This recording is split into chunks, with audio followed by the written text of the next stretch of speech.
basketball. The games start 12:30 Central, 1:30 Eastern, Lexington, Kentucky on CBS, Arkansas and Kentucky. And boy, before the season, I think we would have circled this as a top 5 game in the league. It is not that. Ken Palm has got Arkansas a 15-point underdog. What kind of alternate universe are we living in, Max Barr? I mean, are we being invaded by aliens or something? That Arkansas is a 15-point dog to anybody? What is going on here? It's been a wild ride. It has been a wild ride, but somehow we've got here, and I can't argue with it either. I agree with the number. Torvik agrees with it also. We're going to be getting a spread here in double digits, and it seems crazy. If you told me that, even just in the non-conference, I'd say you're crazy. But here we are. When I'm looking at this matchup, I'm not going to dive too deep into the numbers right now. I'm going to look at that last game they played. I know it was a game day at BWA. There was a lot of hype around that game where it made for a tricky atmosphere for Kentucky, and Kentucky came out flat in that game. Arkansas, I don't have the numbers in front of me, but I believe it was like a double-digit lead out the gate. They jumped out early, and they rebounded the heck out of the ball. They out-rebounded Kentucky in that game. And I know that was a game that Rob Dillingham did not play in, and we've seen the spark Rob Dillingham provides off the bench. I mean, we don't have to go into that. People know that's a big loss. No Dillingham. That was a game that Reeves, Wagner, and Shepard all played 35 minutes plus. And so I don't think we're going to get that this time around. I think it's going to be a much different story. Kentucky's not going to be playing against a game day crowd. And so they do have Rob Dillingham finally healthy. This Kentucky team has not been healthy. I know there's no Trey Mitchell, but they've kind of, I feel like Adu Thiero maybe even playing even better than Trey Mitchell. So with this, I'm just seeing the storylines that people are going to pull from with this last game being really close. I think Kentucky only scored like 2 baskets in the first 10 minutes of that game. I just think this is going to be much different this time around. Yeah, I mean, I don't know how you could. Arkansas just lost at home to Vanderbilt, and I don't even know what you say about that. I guess the only thing you could say about Arkansas is they played better on the road over the past couple weeks, but if you have any idea what you're getting from this team on a game-by-game basis, then please let us know, because I don't know. And meanwhile, Kentucky returns home with as much momentum as Kentucky's probably had since early January. They've won 4 or 5 now, a couple of big wins at Auburn, home against Alabama, huge road win, Mississippi State. I guess you could always say maybe Kentucky comes out a little flat here, potentially. I know Max said maybe it's going to be the opposite, but I don't know, coming off of a buzzer beater win, but it's going to be 5 days. I just don't see it. I think Kentucky comes out understanding that this is a big game. Every game's a big game the rest of the way for them, because they are still technically playing for an SEC title. So, I think our picks will be pretty predictable in this game. As bad as it's been for Arkansas this year, the Razorbacks have not been below 500 this season.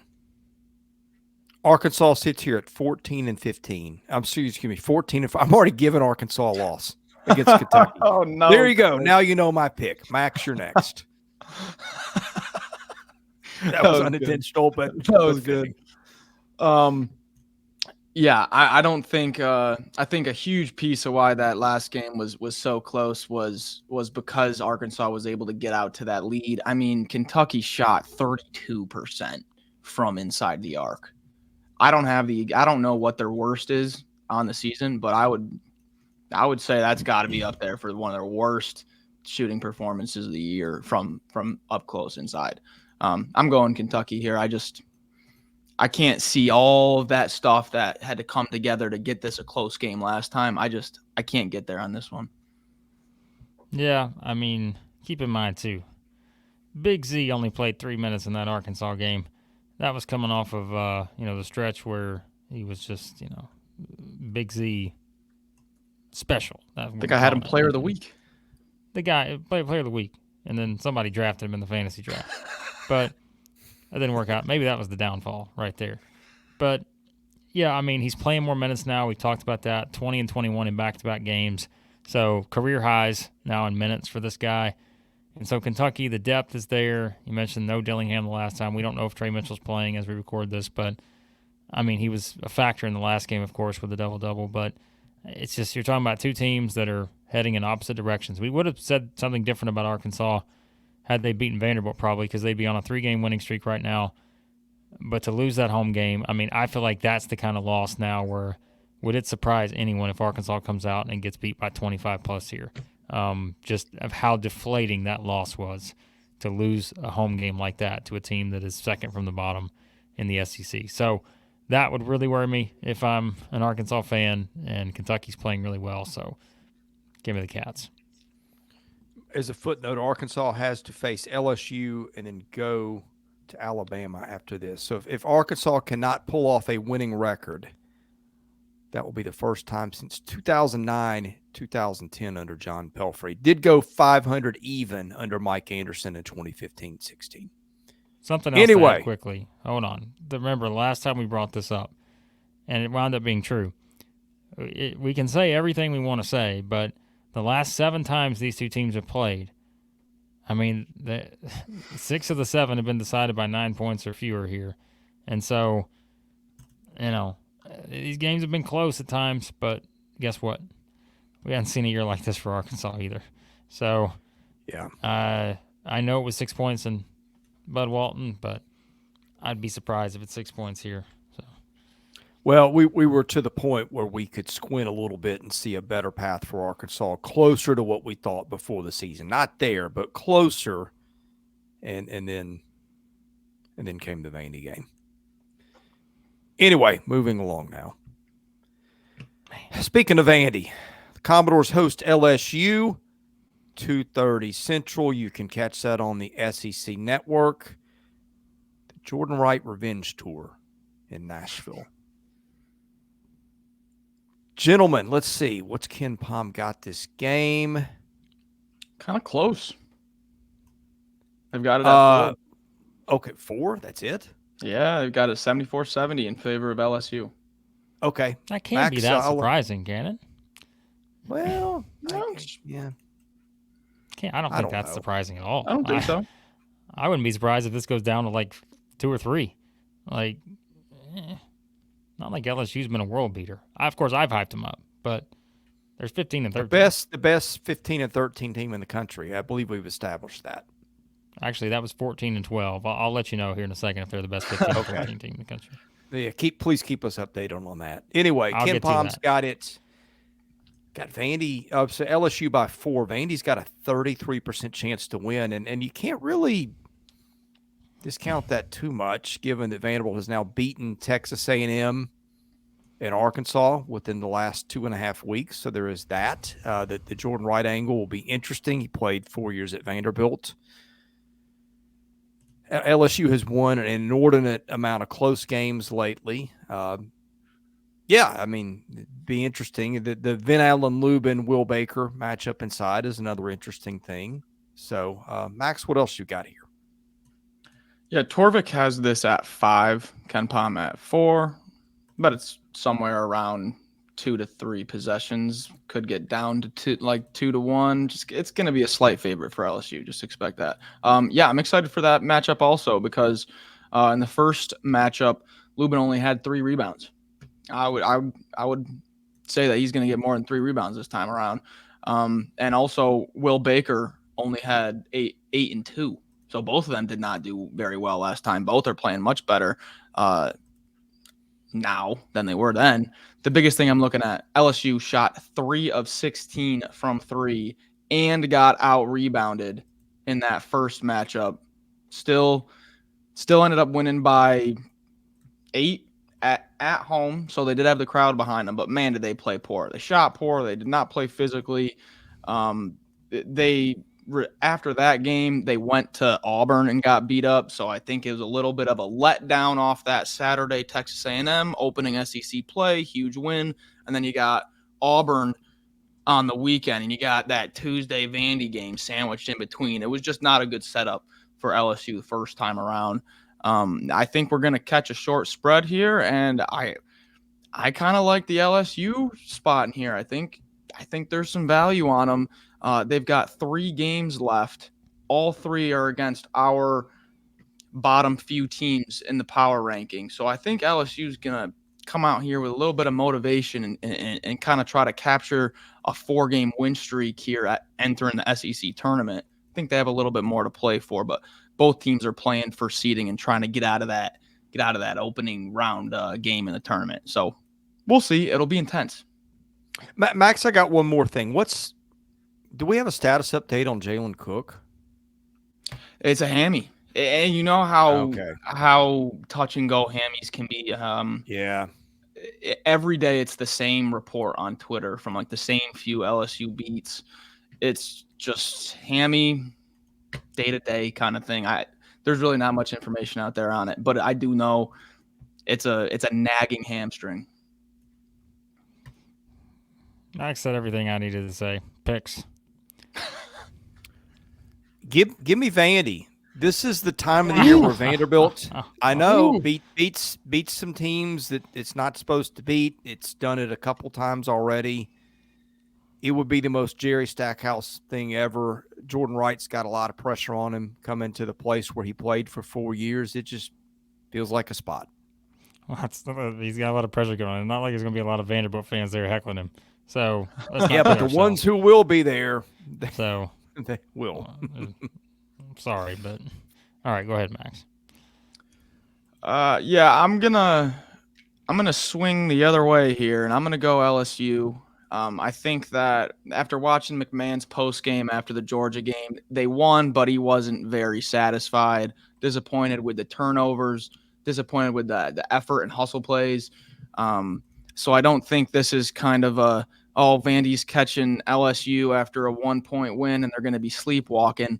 If you watch that McMahon interview, he was not too proud of the effort his team gave. So I think they'll come out here and I think they'll catch a road win. But man, with Chris making that pick now, I like how bold that was, and maybe I'll get bold in the next few picks. I usually like being the bold one, but I'll go with LSU here.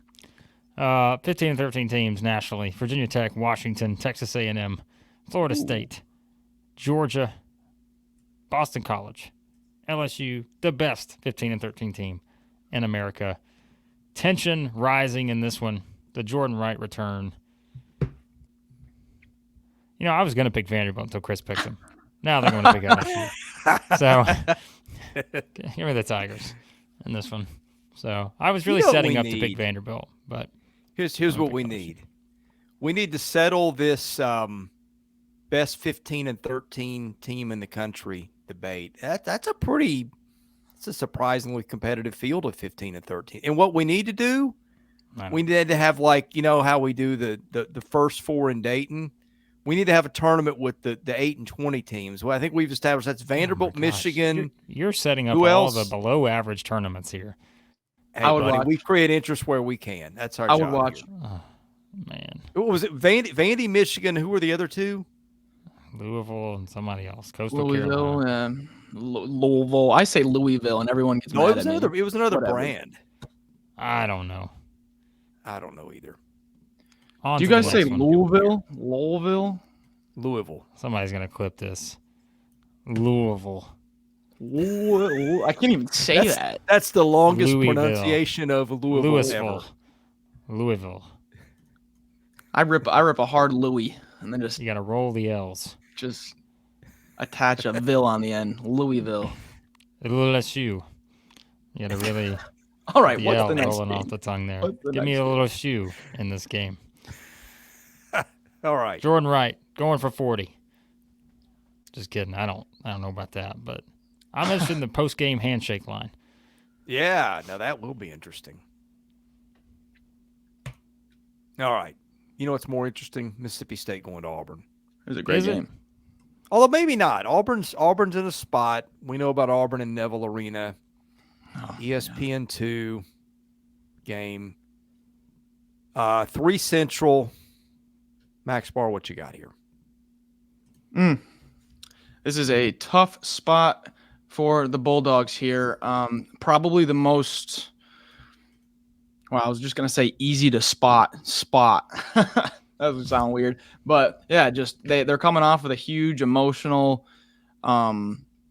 letdown spot against Kentucky, and now they're on the road, pissed off, but they're going to Neville, which has been, and I've said this multiple times, and so has Jimmy Dykes and Jay Billis and all these guys, one of the hardest places to play in the country this year. So you have both teams on a bounce back. And so when you're looking at spots, that doesn't really, I'm not leaning a definitive way with that. So I'm looking at the matchups here, and oh my goodness, this is going to be a really good game. Auburn takes away the 3-point line. I mean, they do a great job at taking away both. Yeah, they're just a great defensive team, but Mississippi State offensively is going to pound it inside, and unless Hubbard goes off, that's how they're going to get a lot of their points. And we've seen Auburn give up points from the free throw line and the 3-point line. They've done a pretty good job at defending the rim. So that's going to be, I feel like when you're looking at a Mississippi State offense and how they're going to attack this defense, we're going to need another Hubbard game, because unless it's going to be Tolu Smith and Jimmy Bell having to make contested shot over Janai Broom, which is going to be a very tall task. So I think this is kind of a guard game. Yeah, it's going to be decided by the guards in a game where the bigs are just full of stars. It's going to be the guards that decide this one. That's how I'm seeing it. Well, last time around, Auburn did not fare well. The 58 points in Starkville was not exactly the greatest performance, and their big man really carried things. And, once again, shot it poorly. Not much of a surprise there, just kind of given the matchup going into it. Hubbard did have a pretty good game last time. And, yeah, I mean, Mississippi State won the battle inside, both in rebounding, and they shot 56% from two. They did turn it over a little bit, but not probably a huge surprise there either. So, yeah, I mean, it is kind of a bounce-back spot for both, but I think this is a bigger bounce-back spot for Auburn. And they also have something to play for here. They're still technically in the SEC title race, so there's something to that. Like we said, guys, I mean, think about this. Like they're sixth in the seeding right now. They drop this game. All of a sudden, Mississippi State's at 9-7. Auburn's at 10-6. And then you get really dangerous territory for Auburn after that. Although, keep in mind what we've talked about with Auburn, the thing is the schedule they have left. They go to Missouri. They host Georgia. So they should win the last two comfortably, I would think. But you don't want to put yourself in that situation. You don't want to let one game turn into two. And I think that's what they've done a good job of this season. So interesting matchup, though, because this was a rock fight special the last time around. I could see a very similar scenario here. All right, picks. For a while, we thought Auburn was invincible in Neville Arena. Turned out Auburn was not invincible in Neville Arena because Kentucky got Auburn.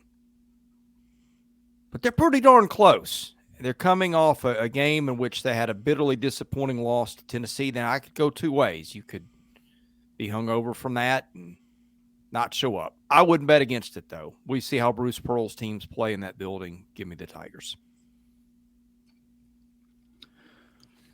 Yeah, we're entering dangerous territory here because I think I know how Blake's going to pick. The thing is here with Mississippi State is, and like you said, Blake, Josh Hubbard had a great game last time. He's had 32 and 34 in his past two games, and they lost one of them. I mean, that's if you're telling me Josh Hubbard scores 30 plus, I'm gonna expect Mississippi State wins the game, and that hasn't been the case.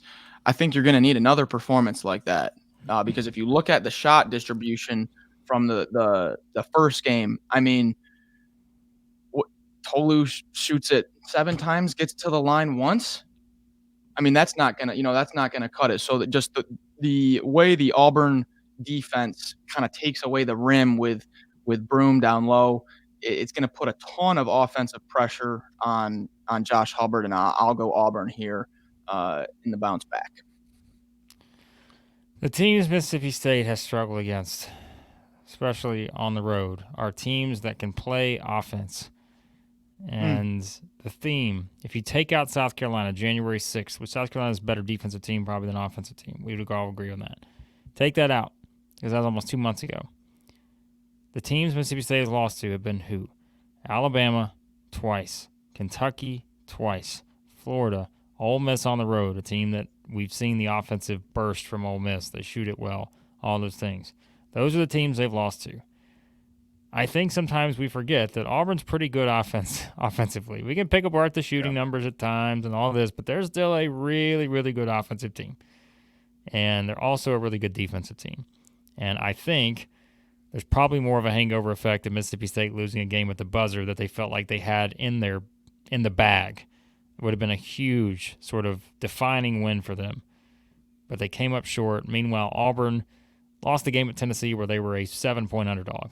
And I just think Auburn coming back to the friendly confines, give me the Tigers in this one. Okay. Texas A&M has lost its last 5 games. Georgia's lost 8 of 9. But I got some good news. One of these teams are going to get a win because they play each other in Athens at 6 Eastern Saturday on the SEC Network. Georgia just cannot win a close game. A&M lately has not won close games. It has not won blowouts. I don't even know what to say about either of these teams. It says a little something that I almost feel a little better about Georgia than I do A&M. Maybe that's how disappointing A&M has been. I ramble. Max, it's yours.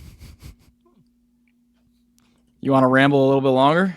Let's just make Not a pitch really. for this game. There's no reason to go too in depth here. I'm not going to go in depth here. I mean, this is two teams that are reeling here in the second half of the SEC season.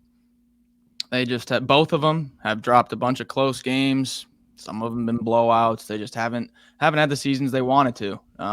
But like you'll hear the coaches say, still got an SEC tournament to play for. Still got a lot of basketball left to try to make a push here. And if I'm looking at both these teams, who do I think can make a push? Well, it's dead even for me, really. Texas A&M's going to rebound the heck out of the ball and get extra possession out of extra possession. But Georgia's probably going to shoot like 15% better from outside than A&M. So it's kind of a wash for me. Yeah, I'm not seeing too much. I do like the matchup that Wade Taylor and Tyrese Radford have on some of the younger guards of Georgia. I think they might be able to get downhill a little bit, but still Georgia plays decent defense. I don't know. Blake, what do you got? Well, I'll tell you this. Texas A&M's won 8 of the last 9 in the series. And okay, probably not too surprising, though, all things considered, because Georgia, again, just sort of bottomed out as a program here recently. So, I mean, this game is one where you got a battle between – Chris is talking about how he's more balled in on Georgia. I don't even know about that. I mean, Georgia has now lost. I know we've been trying to hang on with Georgia here, but this is also a team that is now 5-10 in the SEC and has lost, 8 of 9, and their only wins at Vanderbilt. So I don't know that I'm completely more sold on Georgia just because Texas A&M has a 5-game losing streak. So I'm not sure about that. But, yeah, let's just make our picks. Let's just make our picks. Okay. I'm looking at the conference-only Ken Palm preview page for this game. And you got that, like, I like my steak medium rare, reddish pink. And then you got that my eyes hurt from looking at this page shade of red. And my goodness, my eyes hurt from looking at A&M's page.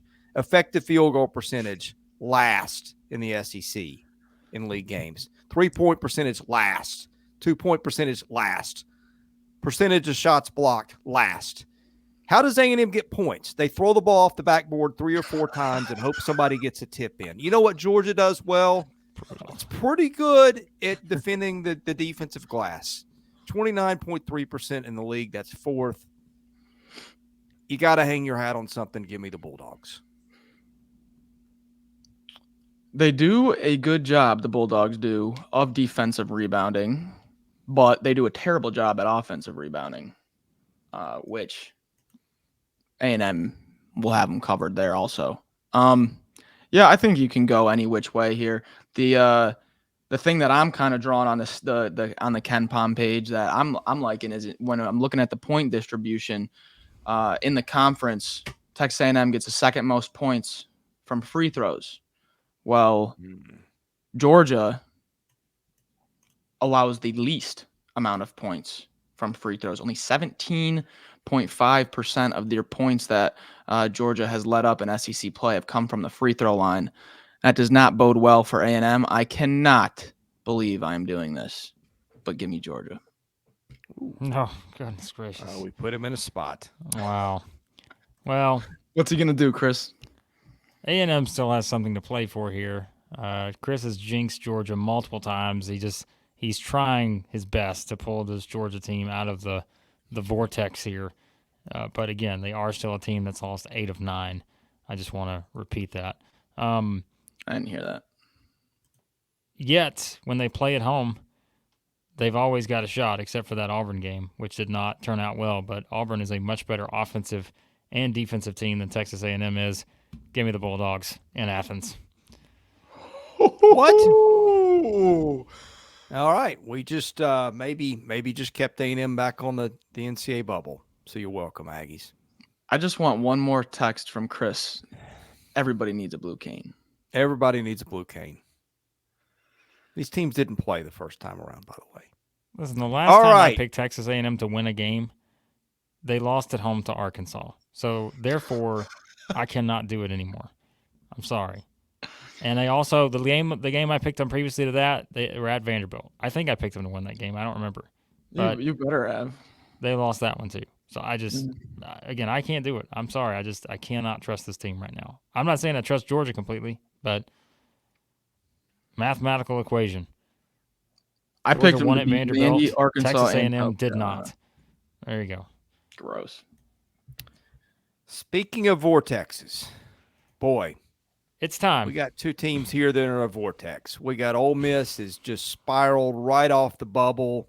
Game of the week. Into the vortex called the NIT, and then there's Missouri.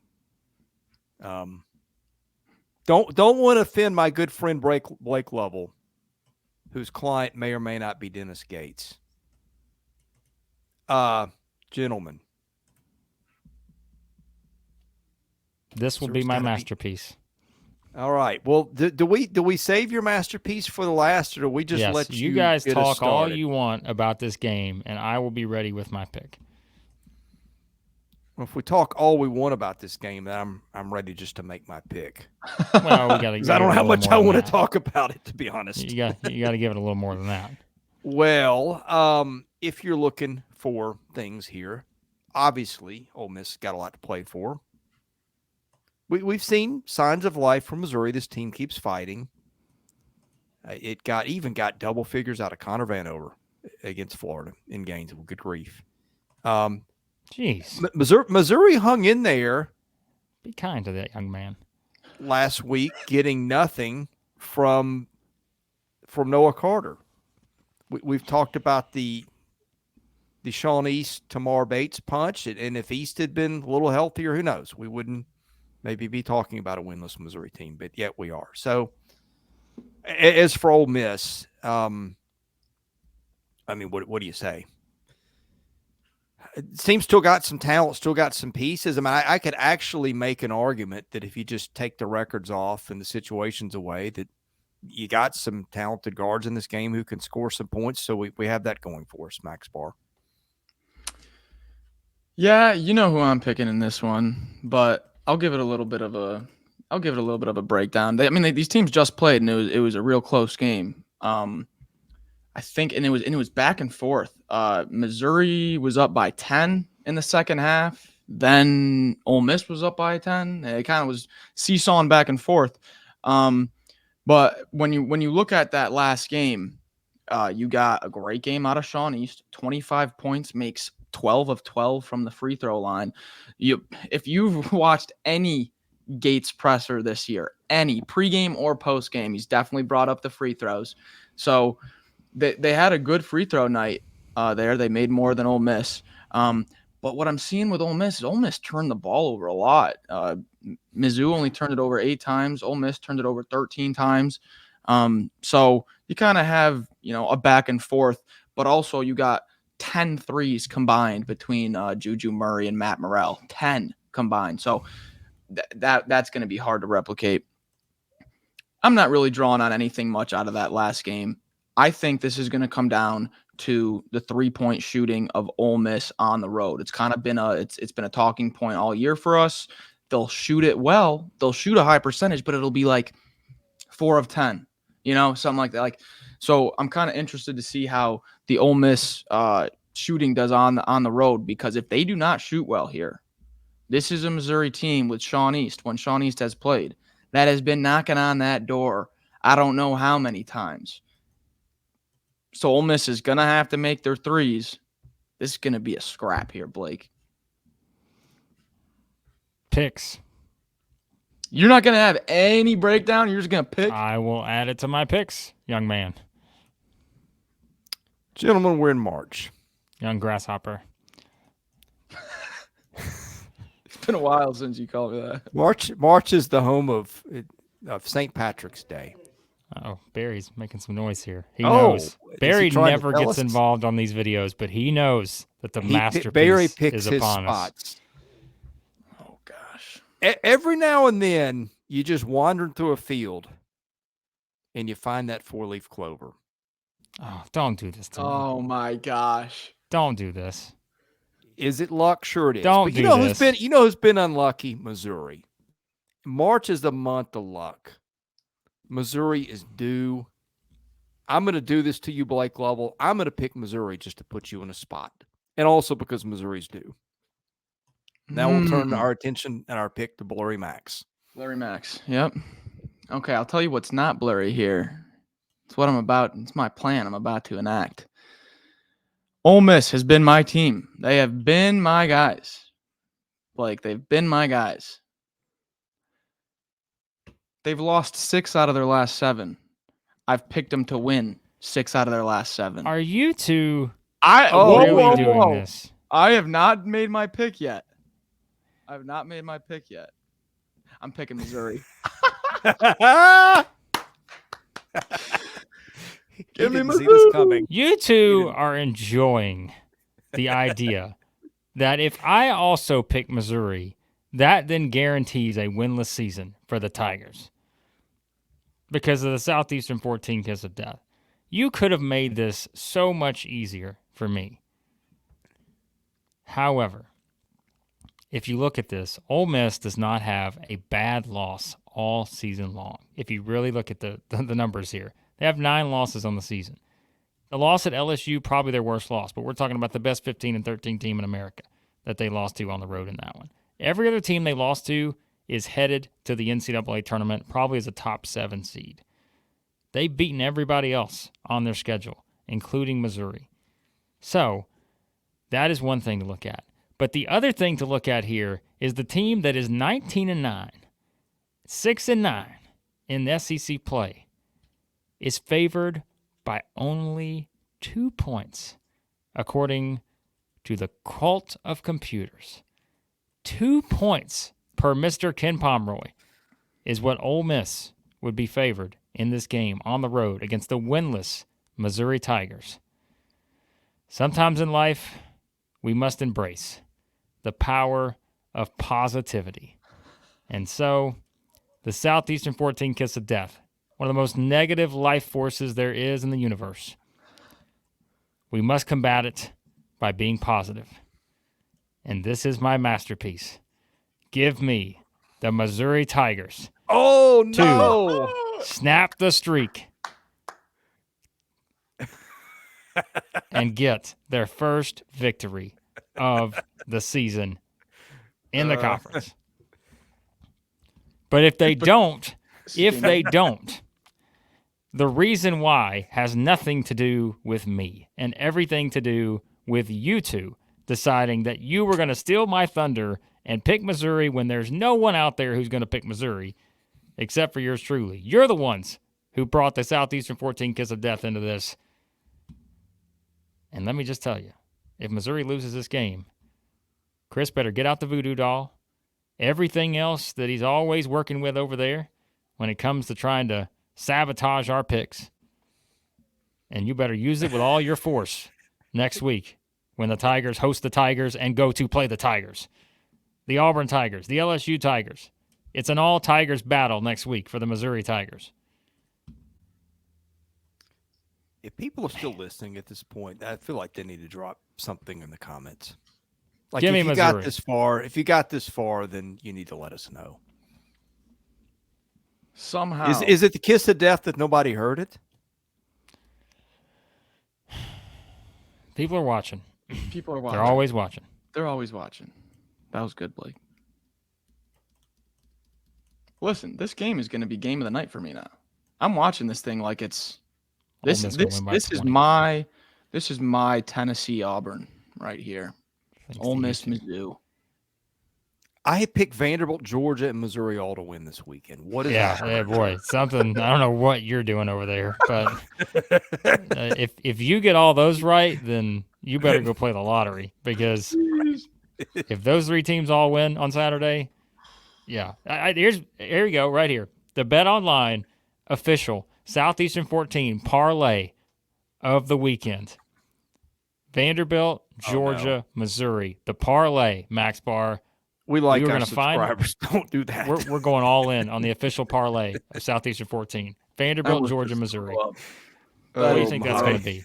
It's going to be wild. You're going to win a lot of money if you hit on that parlay. I'm putting $5 on it now. I'm absolutely doing it. I will put 10. I will put 10 on it, and I'm not even joking. So anyone in the comments, if you're going to go with us, let us know on Twitter, whatever. Do it. Let's ride. Do it all in. Vanderbilt, Georgia, Missouri. 3-way parlay. All three winners. Money line? Straight up. Money line. Money line. Yes. Keep the No points. spreads. Money line. Keep All the three. points. Forget it. This is rent. YOLO. Jeez. There you go. Give me the Tigers, Commodores, and Bulldogs. What did we just do? Missouri loses on YouTube. That's all I got to say. Missouri loses. Ole Miss is back in it. No, they're not. Well, it's a quad one win in my mind. This game's going to send them down in the net rankings, no matter if they win by 100 or lose by 100. So, Oh god. All right. Well, we'll recap it probably Saturday night. Best way to get it: hit the subscribe button, hit the like button if you still like us. You may not after that. That's okay too. It's a free country. What was that?